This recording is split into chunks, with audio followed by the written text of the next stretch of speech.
and welcome to the Culture Magazine on I-24 News, where we bring you almost everything you need to know from the world of entertainment and art. Today on our show, the director and star of the new film Magic Man will be here in our studio. Boom Pam, a cross-genre Balkan rock band. And the Cuban musician who's become Quincy Jones's protege. We begin with Magic Man, a film that tells the story of a Holocaust survivor who travels to Greece in search of the man who saved his life when he was a kid and taught him how to be a street magician. Despite his wishes, he's joined by his estranged son, and as the voyage unfolds, their relationship changes as well. The movie was directed by Guy Nativ and Erez Tadmor, and it stars Makram Khouri, a veteran Israeli screen and stage actor who won the Israeli Academy's Award for Best Actor for his work on the film. The film opened this weekend in Israel, and I'm very happy to welcome Makram and Guy to our studio. Thanks for coming in today. Thank you for having us. So, Guy, let's begin with you. The story behind the film, how the film came to be. Would you care to share it with us? Yeah, sure. 15 years ago, Erez Tadmor and I, we went to Poland for a, kind of a road trip to find the guy who saved our grandfather's life, which was actually a lie because there wasn't anyone like that. And we did this road trip in order to write a script about a guy like our grandfather who is going to Poland to find a magician who saved his life. So while we were in Poland, we went into all those like TV shows like Who Saw, Who Heard, and the Red Cross, and we met a lot of people, and it became a big hustle, and like all the country spoke about the guy who's. So the film is based on true events that never took place, or something. Never happened. Yeah, right. And 15 years after this road trip, together with Makram, we changed the location from Poland to Greece, and we did the exact same course that we had to Greece. Nice. Now let's talk a little bit about Makram. We'll talk to you in a second, but first I'm curious because this is probably a question you asked a lot, but it's an obvious question. Having a wonderful actor such as Makram, an Arab-Israeli actor, as a Holocaust survivor, did you have any debate with yourself about that? Actually, we didn't, because we adore Makram from amazing films like The Syrian Bride and a lot of other films that he did, and we saw him as an actor, as a person, as a human being, and not as an Arab-Israeli or someone else. But we got a lot of responses from producers who didn't like this idea so much, and they thought maybe we'll take some Israeli that has connection to the Holocaust and the whole thing. But we were sure we didn't care. We saw so many actors from the history of cinema, like Sir Ben Kingsley, who portrayed Gandhi, and so many other amazing people, many amazing actors. So we met with Makram at Habima, a coffee shop, and it was immediate bond. I mean, we felt that he's our guy, and he told us, actually, this is the part of my life. I would do anything for me to. He read the script and he just cried, and we had this mutual connection. Trust. Yeah. Right. Makram, I'm curious to hear from you how you prepared for the role. But first, let's take a quick look at a short segment from the film. Come back to you. Okay. Hello. Kalispera Sas. My name is Avram Kofinas. I come from far. I look for a man who saved my life in war. His name is Theodoros Papaloukas. I don't know if he's dead or live. Today, I need your help. Theodore, Iftanasu, Povcharisto. So, Makram, share with us a little bit. How did you get yourself into the... In a moment, please, but first I would like to thank Thank you, sir.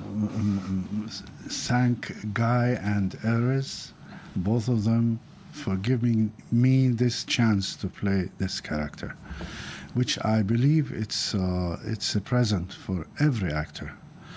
And really, thank you. Thank again you. and again and again. For doing it. Yeah. Beautiful moment. I couldn't have directed this moment any better. Answering your question, what was it, please? How'd you prepare for this role? How'd you Prepare. Well, this kind of process, it's hard to ask actors about this process. Either you relate to it or you don't. What in the character The did you character, relate to? it's the first reading. Once you see it, if you see it, then in my case, this is how I work. I work usually intuitively, not my brain doesn't work at that time. It's the intuitions. I see. So either you see it and you feel it from the first time, and reading it the second time, Yeah. and I always laughed at the same places and cried in the same places in the script, and then this is the proof that it's a good script and a great part. Right. Well, the connection certainly exists there between you and the role. I'm curious, as an actor in Israel, an Arab actor in Israel. Yes, go ahead. The preparation please. is as I said, it's from the intuition, and I have a great experience, in acting. So I don't really prepare. The only thing that I prepared myself is the technical work on the Ladino language and the Greek language, and the rest it just comes. Right. Now, as I started as an Arab actor in Israel, do you feel that any role is open to you, or do you feel that people tend to put you in a box? Well, I would like to believe that every role is open for me, but in reality, it's not like that. It's today there's so many actors, Right. and there's a great deal of competition, and obviously directors chooses, Whether they the typecasting, what we call, and but in my case, I've been very lucky in my career. Like I've been offered great parts in the theater and in cinema and on television, which is not the case for many other Arab actors. Only few of us that we have this consensus with the Israeli public. I'm one of them, and I'm very lucky. I don't think it's just luck. You're being a little modest. No, but it's not that open in a way. Yeah. Literally, it's bounded by so many reasonings and so many. It's a complex it's situation, no doubt. Let's hope that it changes and for the better. Guy, if I can get back to you, co-directing with your partner, who you know for many years and you've worked together in the past. How does that work? First of all, Erez and I, we know each other from high school, so we saw the same cinema, we loved the same stuff, and we breathed the same cinematic air that Right. I guess it's also something good that happened to us because I took Makram and I kind of it's like a boxing match between Makram and Yuda, Zohar. So Erez took Zohar, and actually we both tell them opposite stuff about each other, and Right. we used it in order to make everything more intense in the scene, and they didn't know about it only after that, after what happened.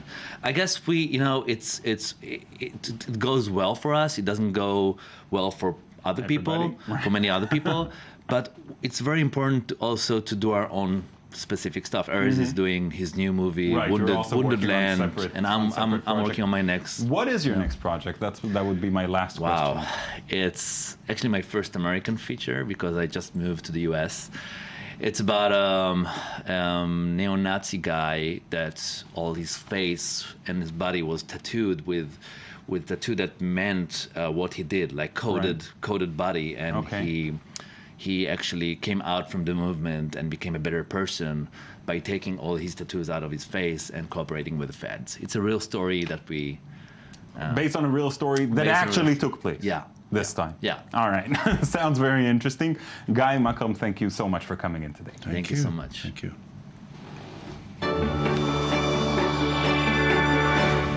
They call themselves a Mediterranean surf rock tuba-driven power trio, but thankfully they're also known as Boom Pam. They mix rock with Balkan beats and perform with renowned Israeli rockers as well as a symphony orchestra. David Gombin went to meet them and came back with these sights and sounds. They consider themselves 100% rockers. However, their style can be linked to various genres. Their name, of course, is Boom Pam. It's a kind of rock with different twists to it. Basically, it's rock, but also a type of music difficult to define with words.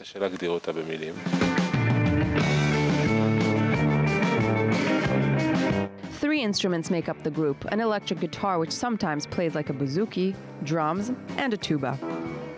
Founded in 2003, the group recorded their first album in Germany in 2006, together with DJ Chantel, an expert of the Balkan beat. Somehow we started working with a German label, collaborating with Chantel on our first album and also on our second album. So now the new albums are coming out in Germany and all around the world. Their international production process allowed for an easier distribution worldwide, from Europe to the United States to Japan. We were there once about a year and a half ago, and it was very nice. The concerts were very moving. It was really fun, and we hope to return this summer.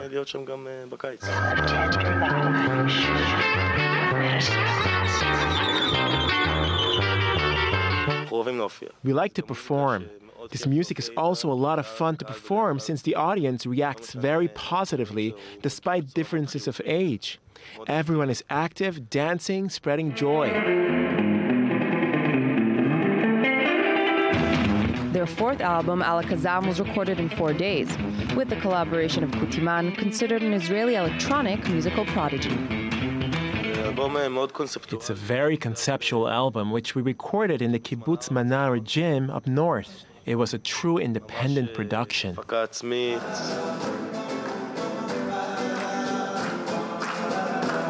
Boom Pam has been able to incorporate in their music the most extraordinary collaborations. Last week's performance with the Jerusalem Symphony Orchestra is one example. Today they are working on their 5th album as they prepare to go on world tour.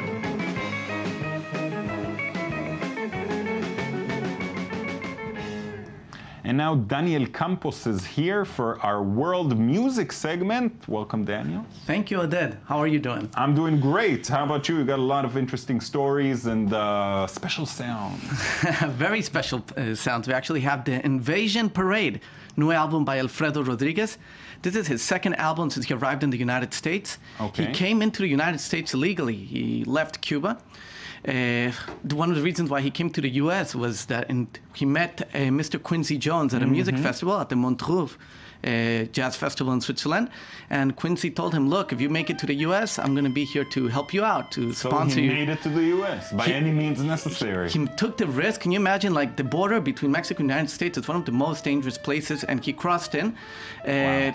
Actually, the Mexican border guards gave him some trouble, but he managed to cross in. And then he was arrested in Laredo, Texas. He was carrying a suitcase with clothing and some music sheets. Wow.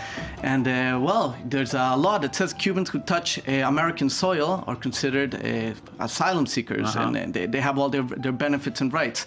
So Alfredo Rodriguez is right now having a big success. He released his 2nd album, which includes a collaboration with Esperanza Spalding, wonderful bass player, African-American girl. She's beautiful, talented. We also have another Cuban musician, Pedrito Martinez, on the congas on this album, The Invasion Parade. It's outstanding. Wonderful. It's really... and it's co-produced by Quincy Jones. I mean, he got to where he was going. Yes, it was released on Mac Avenue Records, and like you said, Quincy Jones is behind him. Wonderful. And highly respected. He played Guantanamera and other classics as well, 20 Años, classics from Cuban music. From the Americas, we move to... Now we move to Mali, okay? Now we have a new book, which was just released. The name of the book is Jatigi, about the life and music of Ali Farka Toure. Ali Farka Toure passed away actually in May of 2006 of bone cancer, and this is the first book ever published about him by a bluesman, Corey Harris, who's from the United States, and he breaches, through this book, the connection between the Delta blues and the blues from Mali. Right, the it's music not from an Mali. obvious connection, but apparently it exists. It exists. Slaves from West Africa arrived in the United States, and there's where the musical roots of the music in the United States comes from.